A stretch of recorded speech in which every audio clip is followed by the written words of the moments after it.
सुमित्रा शारदा को फोन लगाती है और कहती है, शारदा एक बहुत ही अच्छी लड़की है, नाम है दीपिका, हमारे पड़ोस में ही रहती है, बहुत ही सुगन और संस्कारी है। तेरे छोटे बेटे नीरज के लिए बिल्कुल सही रहेगी। सबसे बड़ी बात तो यह है कि उसे घर के कामों में बहुत रुचि है। अगर तू कहे तो बात आगे बढ़ाऊं। क्यों नहीं दीदी, नीरज के लिए तो हम वैसी लड़की ढूंढ रहे। आप बात कर लो, इतवार है कल, हम कल ही लड़की देखने को आ जाएंगे। अगले दिन शारदा, सुरेश और नीरज, देवेश, आरती, पिंकी लड़की देखने दीपिका के घर पहुंचते हैं। वो देखते हैं कि घर के बाहरी आंगन में खटिया पर आम के टुकड़े धूप में सूख रहे हैं। शारदा सभी लोगों से कहती है, अरे वाह, यहाँ तो अचार की तैयारी पहले से ही चल रही, खुशबू तो बहुत ही लाजवाब है। उसके बाद सभी लोग अंदर आ जाते हैं तो दीपिका की माँ उनका स्वागत करती है। आइए बैठिए। थोड़ी देर बाद दीपिका बाहर आती है। वो बहुत ही सरल और संस्कारी लड़की है। उसने सुंदर कपड़े पहने हैं, वो बड़ों के पैर छूती है और चाय नाश्ता परोसती है।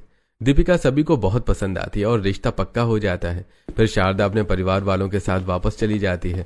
तब दीपिका अपनी माँ से कहती है, माँ, मैं इस बार एक अलग तरह का अचार बनाऊंगी।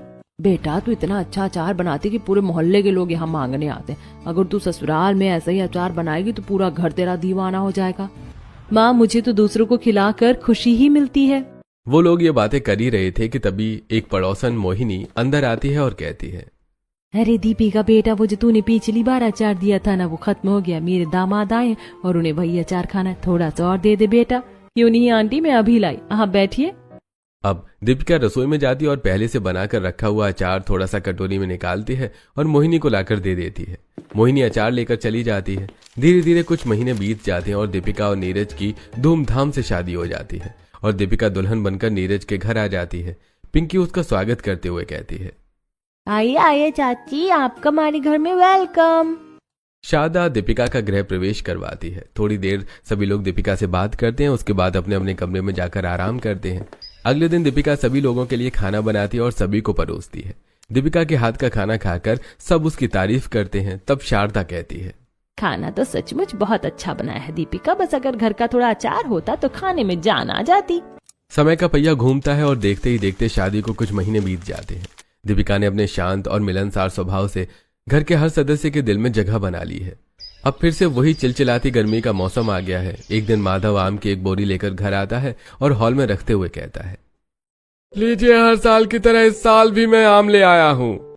अरे वाह, इस साल तो आम बहुत जल्दी तैयार हो गई। माधव बोरी रखकर चला जाता है। तभी वहां दीपिका आती है और कच्चे आमों की बोरी को देखकर खुश होते हुए कहती है, अरे वाह, कच्चे आम। माँ जी, ये तो बहुत ही अच्छी क्वालिटी के आम दिखाई दे रहे हैं। क्या आपने इन्हें बाजार से मंगवाया है? अरे नहीं बेटा, ये तो हमारे गांव की बागान के आम हैं। बागवान हर साल आम दे जाता है। अच्छा माँ जी, फिर आप इन आमों का क्या करती है? बेटा, हम रिश्तेदार और मोहल्लों में बांट देते हैं। सारी बांट देते हैं क्या आप लोग? अचार नहीं बनाते? बहू, हमें अचार बनाना नहीं आता। पिछली बार तो मानवी ने कोशिश की थी पर वो बात नहीं बनी। तभी मानवी वहां आ जाती है और ये सुनकर गुस्सा होते हुए कहती है, माँ जी, आप तो बस पुरानी बातें लेकर बैठ जाती हो। मैंने तो अपनी तरफ से पूरी कोशिश की थी, अब वो मसाला ही खराब निकला तो मैं क्या करती। माँ जी, आप चिंता मत कीजिए, इस बार हम किसी को कच्चे आम नहीं बांटेंगे। मैं इन सारे आमों का अचार बनाऊंगी, घर का बना शुद्ध, चटपटा और मसालेदार अचार। बहू, ये पूरे 25 किलो आम है तो इनका अचार बना लेगी? दादी, आप चाची को गम्मत समझो, चाची तो सुपर वुमन है और वैसे भी मैं हूँ ना उनके असिस्टेंट। चाची, आप बस मुझे हुक्म कर देना, मैं सारे आमों को लाइन में खड़ा कर दूंगी। माँ जी, मैं तो पूरे सीजन भर में 100 किलो आम के अचार बना सकती हूँ। ये सुनकर शारदा बहुत खुश हो जाती है और कहती है, ठीक है बहू, तो चल हम बाजार चलते हैं और अचार बनाने का सामान खरीद कर लेकर आते हैं। बड़ी बहू, तू भी चल हमारे साथ। माँ जी, बाहर इतनी गर्मी है, मैं तो एसी में बैठने जा रही हूँ, आप लोग बाजार चले जाओ। सारा दिन एसी के सामने बैठी रहती है। अरे थोड़ा बहुत चलना फिरना भी चाहिए। तैयार हो और हमारे साथ चल। अब तीनों बाजार पहुंचती हैं। दीपिका सबसे पहले अचार के लिए बड़ी बड़ी बांस की टोकनियां और मर्तमान खरीदती है। उसके बाद उन्हें लेकर वो किराने की दुकान पर पहुंचती है और दुकानदार से कहती है, भाई साहब, ये वाली पीली राई दीजिए, ये ताजा लग रही है, और कलौंजी भी अच्छी क्वालिटी की देना। सरसों का तेल कच्ची घानी का ही दीजिएगा। दीपिका को इतना ढेर सारा मसाला खरीदने देखकर मानवी अपनी सास के कानों में कहती है, माँ जी, ये दीपिका इतना सारा मसाला क्यों खरीद रही है? क्या पूरी बारात के लिए अचार बनाना है इसे कहिए कि थोड़ा बहुत मसाले ले ले और जल्दी घर चले। देख नहीं रही कितना पसीना आ रहा है इस गर्मी में। बहू से अचार बनाने की समझ है, तू उसे खरीदने दे जो वो खरीदना चाहती है। और गर्मी तुझे अकेले नहीं लग रही, हमें भी लग रही है, इसीलिए चुपचाप खड़ी रहे। शारदा की बातें सुनकर मानवी चुप हो जाती है और दीपिका पूरा सामान खरीद लेती है। दीपिका अपने हाथों में 2 झोले लेती है, शारदा भी 2 झोले उठाती है और फिर मानवी से कहती है, अरे बहू क्या देख रही है, हम दोनों ने अपने हाथों में सामान उठा लिया है, अब ये तो टोकनियां और बचा हुआ सामान तू उठा ले। अब मानवी बचा हुआ सामान उठा लेती है और तीनों घर की तरफ चल पड़ती हैं। घर के पास पहुंचते ही माधवी उन्हें देखकर कहती है, अरे शारदा बहन, ये बांस की टोकनियां और मसाले के पैकेट, लगता है इस बार नई बहू अचार बनाने वाली है। हाँ हाँ माधवी बहन, इस साल हमारे घर में भी अचार बनेगा। बातें करने के बाद शारदा अपनी बहुओं के साथ सारा सामान लेकर घर वापस आती है। घर पहुंचते ही सुरेश और देवेश सामान की बोरियां देखकर हैरान रह जाते हैं। तब देवेश कहता है, अरे भाई, आप लोग तो अचार बनाने का ढेर सारा सामान ले आए हो। लाओ ये सामान मैं अंदर रख देता हूँ, तब तक आप लोग बैठो, गर्मी बहुत ज्यादा है। नीरज, जरा मदद कर सामान अंदर रखवाने में। अब देवेश और नीरज घर के एक खाली कमरे में सारा सामान ले जाकर रख देते हैं। इधर आरती एसी चालू करती है। शारदा, मानवी और दीपिका एसी के हवा में बैठ जाती हैं। आरती जल्दी से उन सबके लिए ठंडा पानी लेकर आती है। तीनों ठंडा पानी पीती हैं। तब सुरेश कहता है, बहू, तुम्हें अचार बनाने के लिए आम काटने पड़ेंगे और उसके लिए आम कटर और पावसी की भी जरूरत होगी। हाँ जी, आप सही कह रहे हैं। आरती बेटा, वो स्टोर रूम में जो पुरानी पावसी रखी है ना, उसे जरा निकालना। वो दादी के जमाने वाली पावसी बहुत तेज है। हाँ माँ, मुझे याद है, मैं अभी उसे साफ करके लाती हूँ। अब आरती स्टोर रूम में जाती है और आम कटर, पावसी और कुछ लकड़ी के फट्टे निकालती है। फिर वो उन्हें किचन में ले जाती है और पानी से अच्छी तरह धोती है और उन्हें उस कमरे में ले जाती है जिस कमरे में आम रखे हुए थे। फिर सभी को आवाज देकर वहां पर बुलाती है। सभी वहां आते हैं। तब दीपिका कहती है, चलिए अब हम अचार के लिए इन आमों को काटना शुरू करते हैं। फिर सभी लोग कमरे में दरी बिछाकर बैठ जाते हैं। दीपिका बोरियों से आम निकालकर टोकरी में भरती है और काटना शुरू करती है। सुरेश और देवेश भी पुरानी यादें ताजा करते हुए आम के टुकड़े करने में जुट जाते हैं। आरती एक छोटा कूलर लाकर उस कमरे में लगा देती है ताकि सबको ठंडक मिले, लेकिन मानवी ये सब देखकर चिढ़ते हुए कहती है, मुझे ये सब गंदा काम नहीं आता। मेरे नाखूनों में पीलापन आ जाएगा और हाथों में मसालों की गंध आएगी। मेरा सीरियल शुरू होने वाला है, मैं जा रही हूँ। जा जा मम्मी, वैसे भी आपसे तो आम कटेगा नहीं, कहीं आप अपनी उंगली ही ना कटवा लो। पिंकी की बात सुनकर सभी हंसने लगते हैं और मानवी मुंह बनाकर वहां से चली जाती है। थोड़ी देर बाद सारे आम कट चुके थे। दीपिका उनमें नमक और हल्दी मिलाकर रात भर के लिए छोड़ देती है। अगले दिन सुबह दीपिका आंगन में बड़ी बड़ी खाटों पर साफ कपड़ा बिछाकर आम सुखाने के लिए डालती है और शारदा से कहती है, माँ जी, शाम तक आम सूख जाएंगे, फिर मसाला मिलाएंगे। आमों को अच्छी तरह से धूप में फैलाकर सास बहू अंदर चली जाती हैं। दोपहर तक धूप की गर्मी से आमों का पानी सूखने लगता है और उनकी महक पूरे मोहल्ले में फैल जाती है। मोहल्ले की सभी औरतें अपनी अपनी बालकनी में खड़ी होकर सूखते हुए आमों को देखकर बातें करती हैं। अरे देख रही हो ममता बहन, आज तो शारदा के पूरे आंगन में अचार सूख रहे। हाँ माधवी बहनी, छोटी बहू दीपिका का कमाल है, वही सारा मोर्चा संभाले हुए। शारदा बहुत खुशकिस्मत है कि उसे ऐसी बहू मिली, वरना आजकल की लड़कियों को कहाँ फुर्सत है इन सब कामों से। ऐसे ही शाम हो जाती है। धूप ढलने से पहले ही दीपिका सारे अचार के आमों को उठा लेती है। शारदा और सुरेश भी उसकी मदद करते हैं। शाम को दीपिका सारे मसालों को हल्की आंच पर भूनती है। मेथी, सौंफ और राई की खुशबू से पूरा घर महक उठता है। वो उन्हें दरदरा पीस कर तेल के साथ आमों में मिलाती है। सारे आमों को भर भर कर वो इस खाली कमरे में रख देती है और अपनी सास को आवाज देकर बुलाती है और फिर कहती है, माँ जी, आज ये अचार मर्तबान में भर दिया है, अब इसे 10-15 दिन तक धूप दिखानी होगी, उसके बाद ये असली रंगत पकड़ेगा। ये देखकर शारदा बहुत खुश हो जाती है। अगले दिन आरती, शारदा और दीपिका मिलकर सारे मर्तबानों को छत पर पकने के लिए रख देती हैं। तभी अपनी छत पर कपड़े फैला रही करुणा कहती है, शारदा चाची, आप लोगों ने तो अच्छी खासी क्वांटिटी में अचार बनाया है, जब अचार पक जाए तो थोड़ा हमें भी दे देना। हाँ करुणा, चिंता मत करो, अचार पकने तो दो, तुम लोगों को भी जरूर खिलाऊंगी अपनी बहू के हाथ का अचार।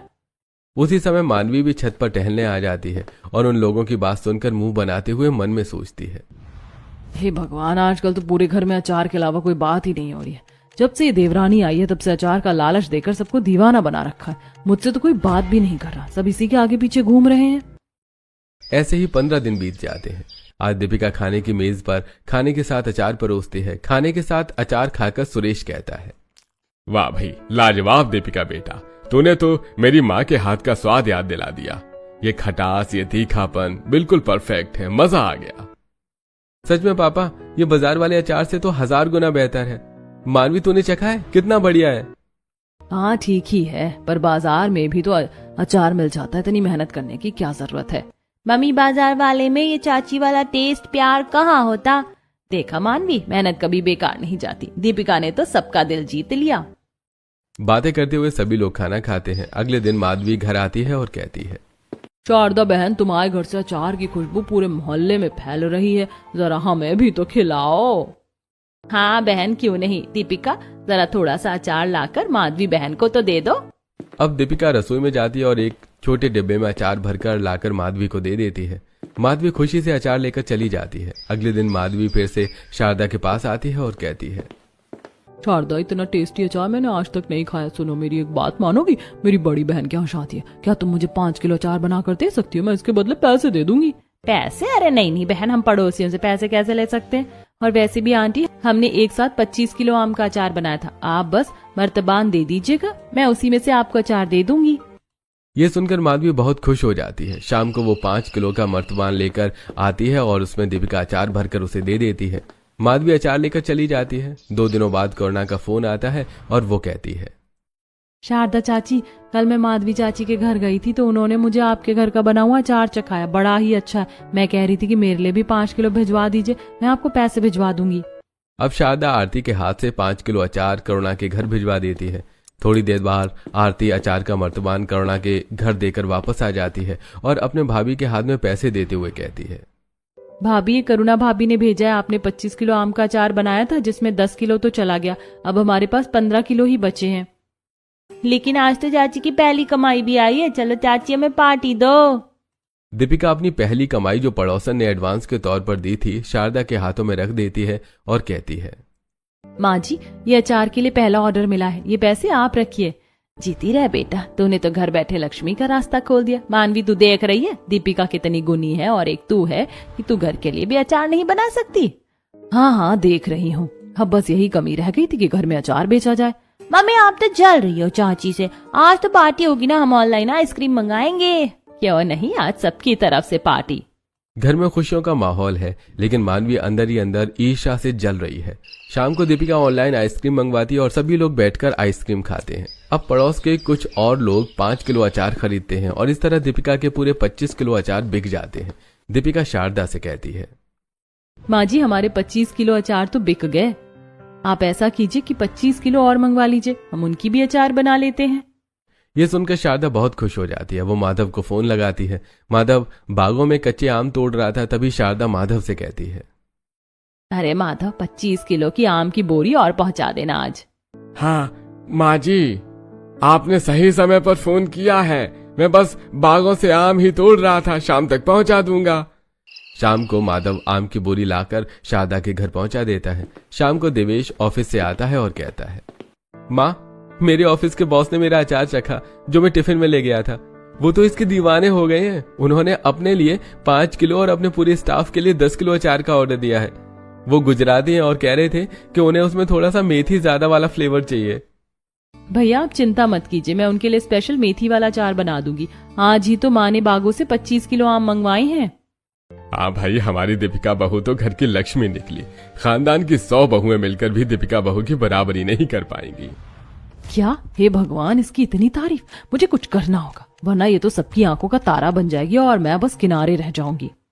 अब शारदा और माधवी 15 किलो ज्यादा मेथी वाला छुंदा अचार बनाती है और उसे कमरे में ही रख देती है। रात के अंधेरे में जब सब सो रहे होते हैं, मानवी दबे पांव वहां आती है। वहां बचे हुए आम के अचार का वहां रखा सारा मसाला उस अचार में मिला देती है और अपने आप से कहती है, बहुत तारीफें हो रही है ना इसकी, अब देखती हूँ ऑफिस वाले कैसे इसका अचार खाते हैं। अगले दिन जब दीपिका उठती है और कमरे में जाकर अचार का बदला हुआ कलर देखती है तो थोड़ा सा अचार निकाल कर चखती है और अपने आप से कहती है, ये क्या, कल तो मसाला बिल्कुल ठीक था, आज इतना नमक और मिर्च। ये अपने आप तो नहीं हो सकता। क्या दीदी ने? नहीं, वो ऐसा क्यों करेंगी? दीपिका समझ जाती है कि जानबूझकर किया गया है, लेकिन वो रोने या शिकायत करने के बजाय अपना दिमाग चलाती है। वो तुरंत स्टोर रूम से 5 किलो नए आम निकालती है और उन्हें कद्दूकस करती है और उसे अचार में मिला देती है और उन्हें ले जाकर छत पर रख देती है। 15 दिनों बाद अचार तैयार हो जाता है और दीपिका उन्हें देवेश को दे देती है। देवेश उन्हें लेकर ऑफिस चला जाता है। शाम को जब ऑफिस से आता है तो पैसे दीपिका के हाथ में देते हुए कहता है, माँ, बॉस तो पागल हो गए हैं। वो कह रहे हैं कि ऐसा अचार उन्होंने आज तक नहीं खाया। उनकी पत्नी ने अपनी बहन की शादी के लिए 20 किलो का और ऑर्डर दे दिया है। क्या और ऑर्डर? ये कैसे हो सकता है? ये लड़की तो हार मानती ही नहीं। वाह चाची, आप तो रॉक स्टार हो। मम्मी, चाची सचमुच कमाल है ना। दीपिका, तूने तो कमाल कर दिया। वो तो ठीक है माँ जी, लेकिन हमारे पास तो सिर्फ 5 किलो ही आम बचे हैं। ऐसा कीजिए कि आप 25 किलो और मंगवा लीजिए। वाह भाभी, आपको पता है कि आपने 45 किलो आम के अचार बेच दिए अब तक। ये सुनकर जहां पूरे परिवार वाले खुश हो जाते हैं तो वहीं मानवी जल जाती है।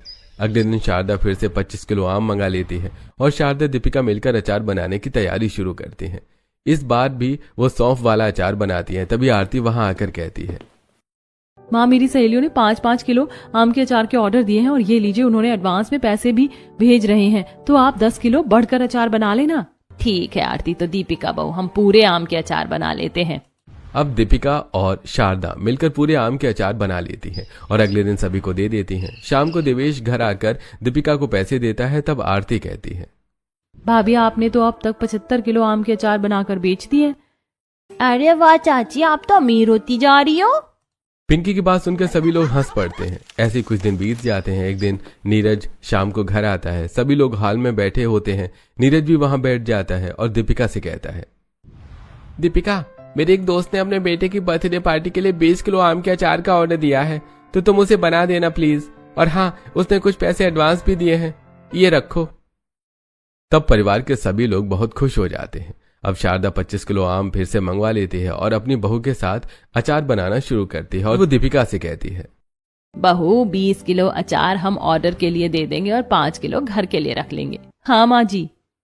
ऐसा कहकर दीपिका अपनी सास के साथ अचार बनवाने लगती है। वो कांच के डिब्बे में भर भर कर अचार छत पर रख देती है। शाम को मानवी दबे पांव शक्कर लेकर छत पर पहुंचती है और इधर उधर देखते हुए अपने आप से कहती है, बहुत शौक है ना अचार बेचने का। अब अचार को ऐसा मिटाऊंगी कि कोई नहीं खरीदेगा। ऐसा कहकर मानवी अचार के सभी मर्तबानों में शक्कर मिला देती है और वहां से जाने लगती है। लेकिन तभी सीढ़ियों पर उसका सामना दीपिका से हो जाता है। दीपिका मानवी को देखकर कहती है, अरे दीदी, आप ऊपर क्या कर रही थी? वो कुछ नहीं दीपिका, मैं तो बस अपनी एक कुर्ती ढूंढने गई थी। कुर्ती? लेकिन दीदी, कल तो आपने कोई कपड़े ऊपर नहीं डाले थे। मुझे क्या पता मैंने क्या डाला था और क्या नहीं, तो अपना काम कर, मुझे मत सिखा। ऐसा कहकर मानवी तेजी से नीचे उतर जाती है। दीपिका को कुछ अजीब लगता है। वो छत पर जाती है और मर्तबान के पास पहुंचती है। उसकी नजर फर्श पर गिरी थोड़ी सी शक्कर पर पड़ती है। वो घबराकर मर्तबान खोलती है और उसका एक टुकड़ा चखती है। उसका स्वाद चखते ही दीपिका के पैरों तले जमीन खिसक जाती है। अचार कड़वा नहीं बल्कि सिरके और शक्कर की वजह से बिल्कुल मीठा हो चुका है। वो मनी मन सोचती है, हे भगवान, ये दीदी ने क्या कर दिया? इतनी मेहनत, इतने मसाले, सब बर्बाद हो गए। लेकिन फिर उसे अपनी माँ की कही बात याद आती है। रसोई में कोई भी गलती आखिरी नहीं होती। वो मर्तबान नीचे किचन में ले आती है और ढेर सारी सूखी लाल मिर्च कूटती है, इमली का गाढ़ा पल्प बनाती है और उसमें सौंठ और काला नमक मिलाकर एक नया मसाला तैयार करती है। वो उस मीठेपन को खट्टा मीठा और तीखा बैलेंस देने के लिए अपनी पूरी जान लगा देती है। अगली सुबह वो हॉल में बैठे सभी लोगों को अपना अचार चखाती है। अचार चखकर सुरेश कहता है, अरे ये क्या चीज बनाई है बहू? आज तक मैंने बाजार में भी ऐसा अचार नहीं खाया। पहले मीठा लगता है, फिर खट्टा और आखिर में जो मिर्च का तड़का लगा है, वाह, ये तो सुपर हिट है। घर के बाकी लोग भी उस अचार की बहुत तारीफ करते हैं। दीपिका निश्चिंत होकर 20 किलो अचार नीरज को दे देती है। नीरज अचार लेकर चला जाता है। शाम को वो पैसे लेकर आता है और कहता है, दीपिका, तुमने तो कमाल कर दिया। ये नई तरह का अचार मेरे दोस्त और उसके परिवार को बहुत पसंद आया। अरे वाह भाभी, आपने तो इस सीजन के पूरे 100 किलो का अचार बना लिया, 95 किलो बेच दिया और 5 किलो घर के लिए रख लिया। चाची, मैंने कहा था ना कि आप रॉक स्टार हो। पापा, अब तो चाची को बड़ी वाली पार्टी देनी पड़ेगी। मम्मी, आप चुप क्यों हो? आपको खुशी नहीं हुई कि चाची का बिजनेस इतना बढ़ गया? हाँ, क्यों नहीं, खुशी तो बहुत है। ये लड़की तो गिरकर भी खड़ी हो जाती है। मेरी हर चाल इसके लिए वरदान साबित हो रही है। रात को जब सब सो जाते हैं, दीपिका मानवी के कमरे में जाती है। मानवी खिड़की के पास खड़ी चांद को देख रही है। दीपिका उसके पास जाकर कहती है, दीदी, मैं जानती हूँ कि कल छत पर आप कुर्ती ढूंढने नहीं आई थी और मैं ये भी जानती हूँ कि मर्तबान में शक्कर किसने डाली थी। तू क्या बकवास करिए, मैंने कुछ नहीं किया। दीदी, मैं आपसे लड़ने नहीं आई हूँ, मैं तो आपको शुक्रिया कहने आई हूँ। आपकी डाली हुई उस शक्कर ने मुझे एक नई रेसिपी सिखा दी। रिश्तों में कड़वाहट घोलने से कुछ नहीं मिलता दीदी, लेकिन अगर हर काम मिलकर करें तो मिठास से पूरा घर महक सकता है। मैंने माँ जी से कुछ नहीं कहा और कभी कहूंगी भी नहीं। मुझे माफ कर दे दीपिका, मैं जलन में इतनी अंधी हो गई थी कि अपने ही परिवार का नुकसान करने चली थी। तू इतनी छोटी होकर भी कितनी बड़ी सोच रखती है, और मैं बस सजने संवरने और जलने में ही रह गई। मुझे अपनी टीम में शामिल कर ले, मुझे भी ये हुनर सीखना है। तभी शारदा वहां जाती है और कहती है, क्या खिचड़ी पक रही है तुम दोनों में? माँ जी, अब से मैं भी दीपिका की जूनियर पार्टनर हूँ। अब हम दोनों मिलकर अचार बनाएंगे और बेचेंगे। अब इस तरह वो सभी लोग खुशी खुशी आम का अचार बनाते और साथ मिलजुल कर काम करते हैं।